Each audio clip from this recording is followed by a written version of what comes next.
Hai Chat, nama gue Novel Fatiha dengan NIM 137230668. Gue dari Teknik Material 23 dan kali ini gue akan memberitahu kalian tentang apa aja sih isi dari teknik material. Jadi teknik material itu isinya tentang mempelajari dari sifat, struktur, karakteristik macam-macam dari material. Nah, itu bisa disimplifikasi dengan yang namanya tetrahedral material. Tetrahedral material itu isinya tuh ada namanya struktur, processing, proses, sama performance. Dan ini akan menggabung menciptakan tetrahedral, jadi saling berhubungan satu sama lain yang menciptakan yang namanya karakteristik suatu material. Nah, jadi ada yang namanya material utama, yaitu ada 4, yaitu ada polimer, logam, keramik, komposit. Nah, yang pertama polimer. Dari yang gue baca dari buku ini, yang gue udah googling macam-macam baca-baca, itu adalah polimer ada rangkaian unit-unit yang berulang yang disebut monomer, dan setiap monomer akan berhubung satu sama lain melalui ikatan kimia yang membentuk struktur panjang menyertai rantai. Jadi kayak misalnya di sini, terus sini sangat panjang terus itu polimer. Tapi gitulah. Nah, polimer itu contohnya apa? Misalnya baju gua ini terbuat dari nilon, itu polimer. Atau misalnya sendal gua, atau misalnya apa lagi ya? Banyak lah pokoknya. Misalnya kayak botol plastik, atau ini botol ini nih, atau ya gitulah. Nah, polimer digunakan biasanya karena mudah didapatkan dan mudah diciptakan gitu. Dan yang kedua, gue bakal ngebahas tentang logam.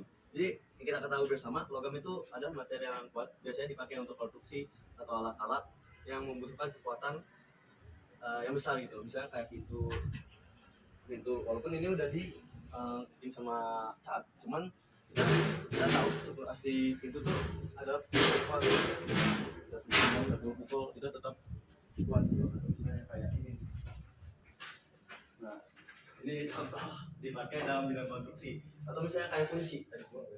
Cuman kunci itu adalah logam. Karena digunakan apa? Karena ya kuat, karena ya harus masuk ke kunci macam-macam bla bla bla. Nah, yang ketiga yang ada yang namanya keramik.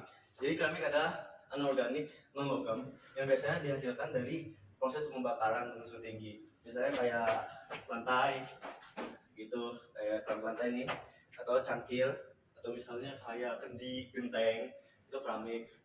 Sifatnya tuh kuat namun kaku gitu. Nah, yang terakhir ada yang namanya komposit.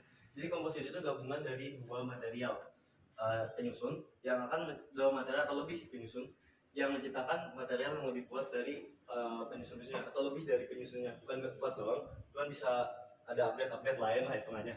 Nah, misalnya kayak apa? Misalnya tuh kayak beton yang dari semen dan tulangan baja gitu. Tulangan baja. Iya, tulangan baja.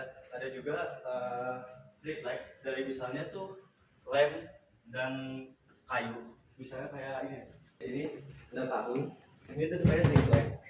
Dan ya setelah melihat tadi, kita ketahui bahwa material ada di sekitar kita, dan kayak hampir semua itu butuh material kayak baju polimer atau sandal polimer, atau misalnya ini apa nih, ini butuh logam, ada polimer juga, atau gitu seperti komposit atau genteng di atas kepala kita itu membutuhkan apa yang disebut keramik.